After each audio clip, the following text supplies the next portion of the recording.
Good evening. You are tuned to KGVM Bozeman. We're Gallatin Valley Community Radio at 95.9 on your FM radio dial, if your radio still has a dial. We're online at kgvm.org, and it's time tonight for the local musician spotlight. I would like to thank our underwriter, Bozeman Arts Live. They're a platform for production support, digital and audio production, and just a platform for creatives here in the Gallatin Valley. You can find out more about the group at bozemanarts-live.com, or you can follow them on our social media channels to see what's happening with arts in the Gallatin Valley. And they're keeping it live and alive. We thank them for their support. And we're here tonight in the Pat Cave, the Lokken Production Studios, and we're doing things a little bit different tonight. We've got the Big House Project here with us, and the band has two drummers and do Allman Brothers music, and so they've got two drummers, and we decided that two drummers here in the Pat Cave would have filled it up a lot, and it might have been more like watching video of a can of sardines than a musical performance. So we actually recorded the video of the concert that they did at the filling station a couple weeks ago, and we're going to kind of talk a little bit, and then we'll cut back and forth to some footage from the show at the filler. And so I wanted to kick things off if you guys wanted to introduce yourselves. Yeah, my name is Gary Peterson, and I play bass. I'm very happy to be here with you all. I'm Todd Rosenberger. I'm one of the guitar players. I'm Shannon Pearson. I'm the vocalist. Great. I wonder if you want to mention the other people that are in the band. The two drummers that you mentioned happen to be a father and son duo, so that's kind of a cool thing for them to actually play together. And that's Junior Demjanovich and Clayton Demjanovich, father and son.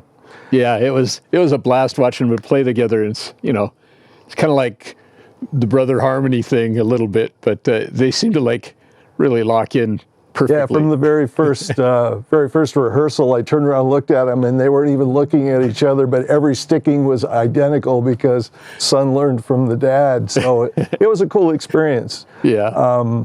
Our keyboard player too is Scott Morales from here in the Valley, very well known, great keyboard player. And our other guitar player is Clint Poe.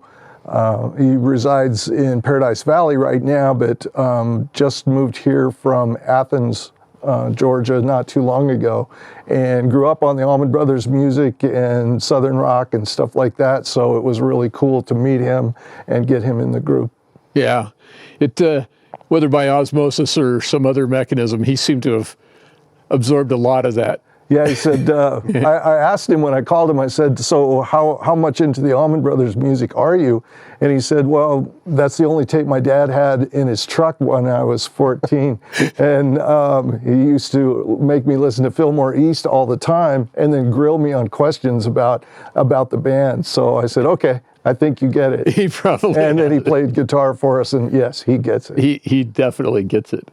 Well, I think to kick things off, we'll listen to one of the tracks from the show. This was the second track. It's Not My Cross to Bear.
All right, man, that was a smoking version. So that song was not on the Fillmore East. I don't remember which album that was originally came out on.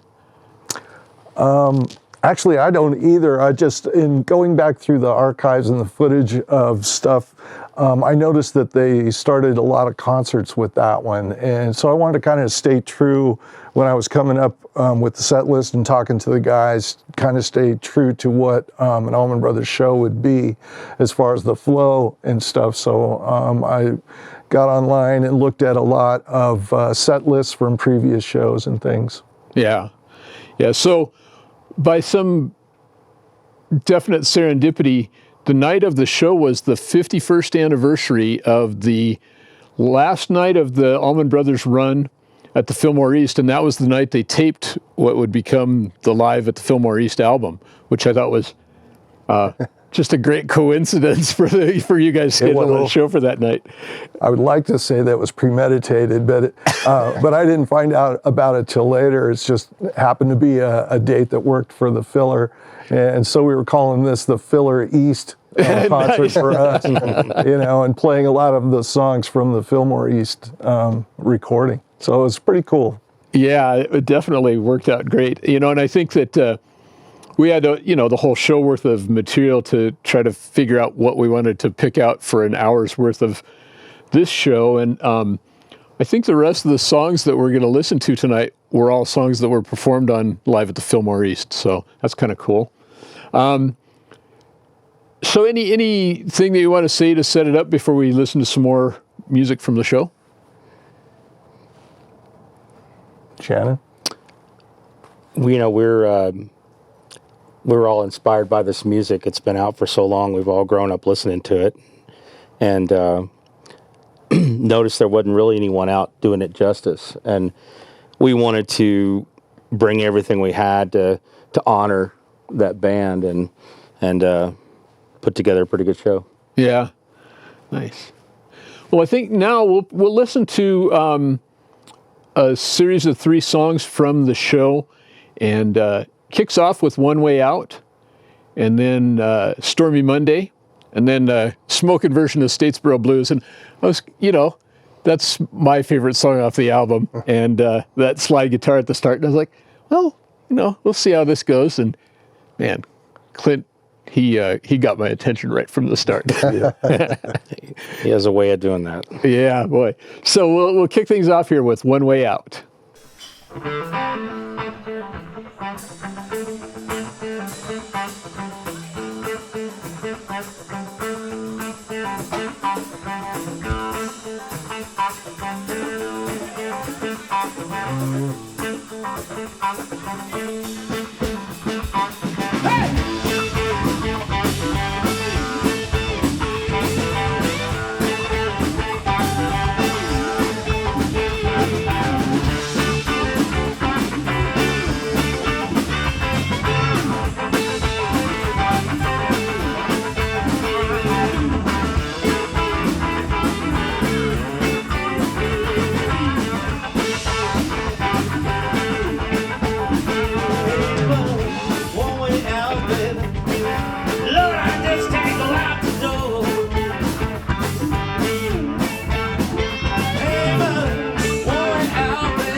Yeah.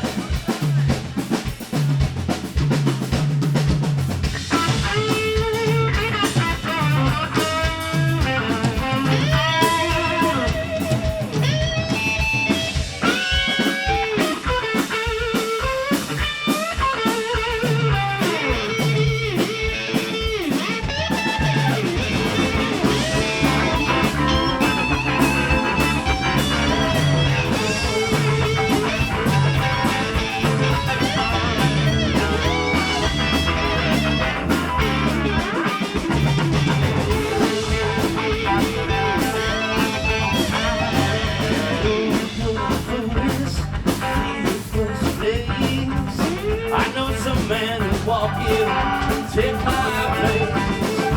Ain't no way in the world I'm going out that front door. No, no. 'Cause the man down there might be old man, I don't know. 'Cause the man down there might be old man, I don't know. 'Cause the man down there, oh, just might be your man. Lord, it just might be your man. Lord, it just might be your man. Oh, baby, Lord, I just don't know.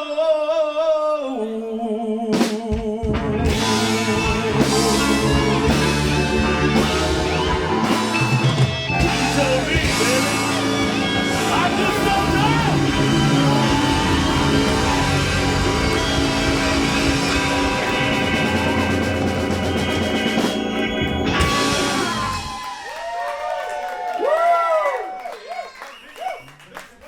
Oh, now we're cooking. All right. Yeah, we got a little Stormy Monday for you coming up next. I want you to know we got a father and son team playing all these drums tonight. You don't see that shit very often. We love these guys.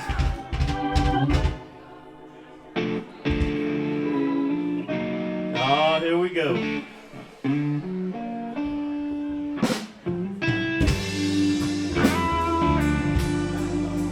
You guys get on the dance floor. Bring your girls out. Swing a little bit.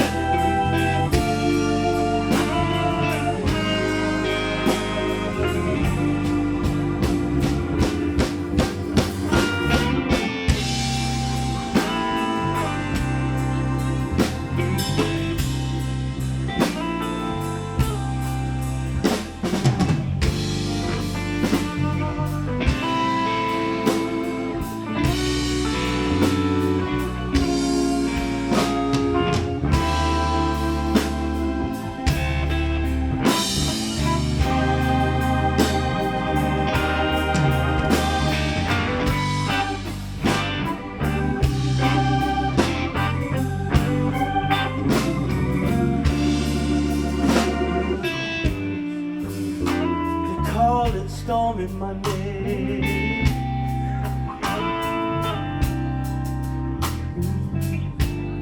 but Lord, Tuesday just as bad.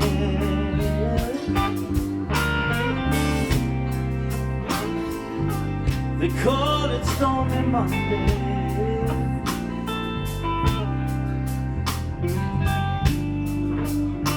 Lord, Tuesday just as bad.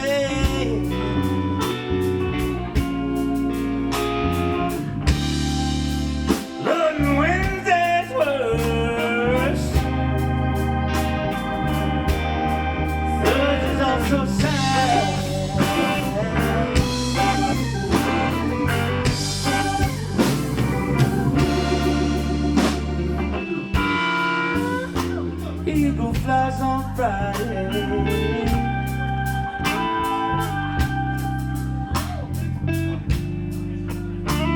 Saturday I go out to play.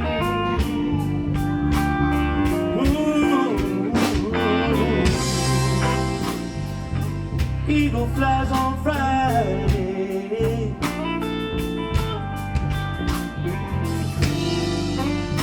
Saturday I go out to play.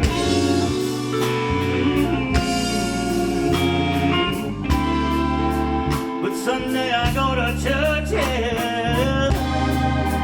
Lord, and I've been down to pray.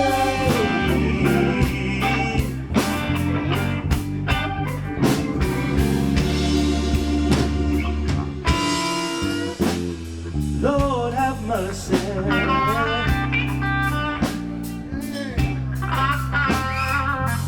Oh, Lord, have mercy on me.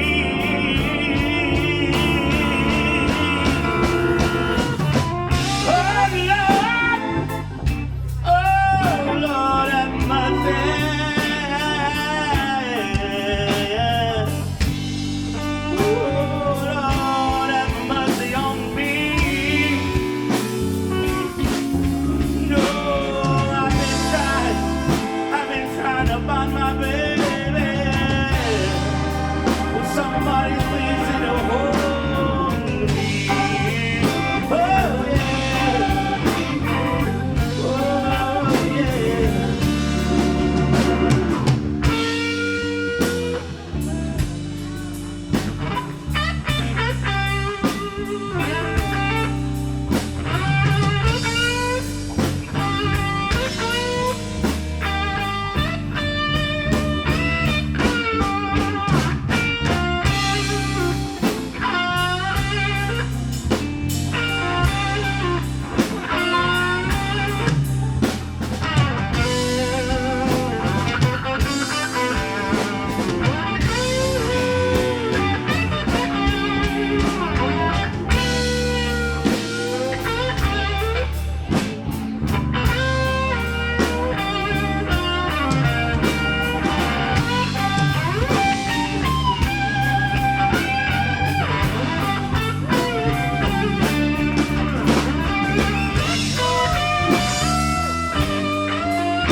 a little blues for you. Go, Shannon, lead vocals, yeah. Thank you. Here we go.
Little Statesboro blues for you. All right. So those 3 songs were right in sequence in the show, and man, that was it really got things pumping there. I think One Way Out, I don't remember if Sonny Boy Williamson wrote that or Elmore James. I think Sonny Boy Williamson. I think it was Sonny Boy Williamson. I know Elmore James did a smoking version of it, but you know, I always loved the version that the Allman Brothers did, and then Stormy Monday, T-Bone Walker, and again, you know, I think the Allman Brothers did a fantastic version of it, and I like that version that they put on the Fillmore East. And then, like I said, Statesboro Blues is my favorite song off of that, and I thought you guys did a fantastic job of that. Any other background or anything on any of those songs? Statesboro, I think, is one of the first slide songs that Dwayne learned. He heard Taj Mahal's version of that, and from what I've read or researched a little bit, he was homesick at the time, and Greg brought him Chlorocidin pills in a Chlorocidin bottle, and he was kind of like holed up in his bedroom for a few days, and he came out of there, dumped all the pills out and then used the bottle for a slide, and that's where he came up with it. But he was really inspired by Taj Mahal's version of that and the slide playing on that, and he wanted to emulate it. So he, according to the rest of the band, he just really annoyed the rest of the group for the next few days, you know, trying to learn to play slide. I'm sure that's maybe not quite as painful as learning to play fiddle, but it's similar. I imagine it was up there. Maybe a little screeching and squawking for a few days. Yeah. Yeah, it's. I mean, there are a lot of versions of that song floating around out there, and I love that Taj Mahal version too. But yeah, when Dwayne lets loose on that thing, boy, it just owned it. It seems like it was like, you know, Jimi Hendrix taking All Along the Watchtower from Dylan, in my mind anyway. Yeah, you know, it took it to the next level. Yeah, and I think that Dwayne, that became his thing there for sure. Yeah, so kind of the 3 covers there, and then I think a lot of the rest of the music from that night was maybe the rest of it was originals, Allman Brothers originals. Yeah, there were quite a few originals in there. So I think next maybe we'll listen to an instrumental. And this is, you know, one of the, I don't know, picking one of the most identified song with the Allman Brothers is probably pretty tough, but this has got to be up there on that list. In memory of Elizabeth Reed. Elizabeth Reed.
All right, that was a fantastic version of that song. You guys really seemed like you clicked in and Thanks, Bob. felt really good. Kind of a little longer jam too. Must be kind of fun to get to stretch out and Yeah. play around in there. Yeah, there are some recordings of the Allman Brothers, I think, where they went a half an hour on just that song. Yeah, Yeah. yeah. I think they did that quite a bit on almost all the songs they played. Yeah. True. Yeah, yeah. Open it It's up. yeah. I think that like I've got the deluxe version of the Fillmore East, and it's got the Mountain Jam on it. Is Oh my goodness. really long, and their whipping post on there was a good long extended jam. So yeah, it feels pretty good. So I think before we jump into more of the songs, so you guys are playing out some, kind of planning on doing some more of that, or Yeah. We've got a festival lined up in 2 months. We've got we've been picked up by some private enterprise kind of things and doing some private events, things like that. But looking to do some more concert type venues and get around a little bit, yeah, and then probably, add to or, research some more of the Allman Brothers songs and do a set list for a few shows and then mix it up and add some other ones. So we're always kind of perpetually, adding to that repertoire. yeah, yeah. It's I know. I don't know. I don't think we'll get to it, but one of the songs you did during the show was a newer song, Soul Shine. Mm-hmm. So kind of a good mix of like from the oldest stuff and threw in some of the newer songs, and Nobody Wants to Run With Anymore. Yeah. Nobody Left to Run With Anymore. So that sounds like it'll be fun. And it's coming up on summer and outdoors. I think that I don't know why, but this music seems like the kind of music that is made for sitting out on a warm summer evening, listening to a little bit of a breeze. Our neighbors might have to do that if we don't. Maybe they won't have much of a choice. Exactly. Well, that's all right. They might, maybe it'll take a few minutes to just get right with it, but I'm sure they'll get there. Yeah, I see a block party in our Yeah, there near you go. future. Man, I wish that I had a band like you guys on my block. I'd be pretty happy to listen to your ears. Thank you. Yeah, so I think next up we're going to listen to another one, another one of the candidates for the most identifiable Allman Brothers song, and one that I certainly know that they stretched out on a lot. I went and saw them in Minneapolis in the late 90s or early 2000s, I guess, and I went with a guy that I was working with, and we'd been working a lot. We were really tired, and we get in there, and the show was long. It was an Allman Brothers show, so it was really long, and we were just like, man, we're so tired, and man, we should just head out. And we got up, and we were just leaving it. We were just heading out the door, and I hear him starting to whip and post. I'm like, man, but that's going to be 20-some minutes long. Yeah, so we right. decided that we made the sacrifice. But I think we'll listen to you guys do whip and post next. Okay. This is going to be our last tune. And we've really enjoyed playing with you guys out here tonight, and thanks for having us.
All right, man. I love that song, and I liked your performance was great. So do you guys have any personal favorites? I'm sure you do. Any of the songs that you like best? Well, I one that was fond of me was Soulshine. Yeah. I grew as a kid. I sang that a lot, and in fact, I think my dad had that album, and I just kept asking him to play that song over and over again. Yeah. So, that's one I like a lot. But I don't know. There's so many different ones that are awesome. So Yeah. it's hard. You also hard you to guys pick did one. Midnight Rider, did a great job Yeah, on that. That's love a that pretty song, too. cool song too. And what about you, Todd? Any? Whenever we do the instrumental Jessica, that was the very first song that my guitar teacher made me play at a recital. And this was back in the 70s, so it wasn't that old of a song at the time. And I wasn't that familiar with it, but she was an awesome lady that gave me a lot of music, and she was way into the Allman Brothers. So she taught me that song, or at least the melody part of that. And I've always had it stuck in the back of my head. So now that I'm in a band that we can actually play it and play the tune the way it was supposed to be done is actually a pretty cool thing for me. So it's a lot of memories attached to that. Yeah. But for me as a guitar player, I love all of this stuff because it's I'm kind of going back and figuring out where I came from as a guitar player, because I'll go back and research and go, well, I learned so much from Dickie Betts and listening to Dwayne play. And so this project kind of allows me to go back and really research it a lot deeper and try to get it right, instead of just, oh, this is in my head, so it comes out of my fingers, and I go, I wonder where that came from, and I go back and listen to all these songs, I go, well, this is where it came from. So it's kind of it's one of those going back in time things for me, and researching it correctly and really trying to nail it. Get the essence. Yeah. Nice. Do you have any? Well, I'll give you the political answer. I like them all. I really do. I really enjoying this project that we're doing, because I'm getting to go back and it's challenging the bass lines that are being played. It's just I do like Elizabeth Reed a lot, and Jessica. I like them all, really do. Yeah. There's other ones I'd really like to be doing, and we'll probably be doing them later on. But it is a lot of fun for me to be in this group, and I'm sure glad they have me. Yeah. I was listening. It's like, man, some of those bass lines. I figured by the end of the day you were. Oh, you did a lot of work by the end of the night. Yeah, the whole band just, the vocals were fantastic, and the two guitars, you guys, I think, just really play together well, and the drummers, obviously, and Scotty, great keyboard playing, so it was fun. I think we should probably mention where the name of the band came from. I forgot that earlier. Yeah. So I was researching band names for this thing. As usual, when you come up with a band name, you start researching. You go, oh, somebody already took that. Oh, somebody already took that. But it kind of came about because there's the house that they used to live in Georgia is now called the Big House. They used to call it the Big House, and Barry Oakley. I think the story goes that Barry Oakley rented the house, and then they all stayed there, and that's where they rehearsed every day, wrote songs together, lived together, stuff like that. Now it's a museum for the Allman Brothers Museum, and it's called the Big House. So since this was kind of a endeavor in historic research and something where we're actually trying to keep the songs of the Allman Brothers alive in our part of the world, and get people more in tune with it and in touch with it. So it's kind of a history research project. So we called it the Big House Project, and it all kind of ties into our research of the band and the fact that it's tied to the history, and then the house that most of the stuff was written in and that they lived in together. Yeah. It would have been interesting to be a mouse in the wall of that house. Huh? A lot went on. A lot went down there. Boy. Well, I want to thank you guys for coming in, and I want to thank you for the show. this is the first time we tried to do this, but I think it worked out great. It was fun getting to see the whole show, and we had to pick some songs out of it, but I loved it. And so thanks very much for coming in and for the music. I'd like to thank you, Bob, and Pat, too, for doing all the tech stuff. So, oh, man. And Vince. Don't forget Vince. Yeah. Yeah, we want to thank Pat and Vince, Pat Lokken.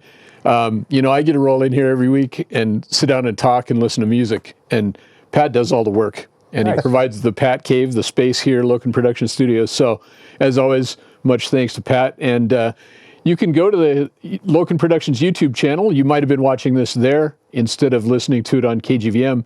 And you can go watch the videos at any time of the Local Musician Spotlight or any of the other stuff. Pat's got a lot of video from local bands. And so while you're there, there's a little subscribe button. If you click that, you'll get notified whenever there's new stuff posted and always new stuff coming. So I want to thank everybody. Hope you'll stay tuned. And we'll be back again next week with the Local Musician Spotlight.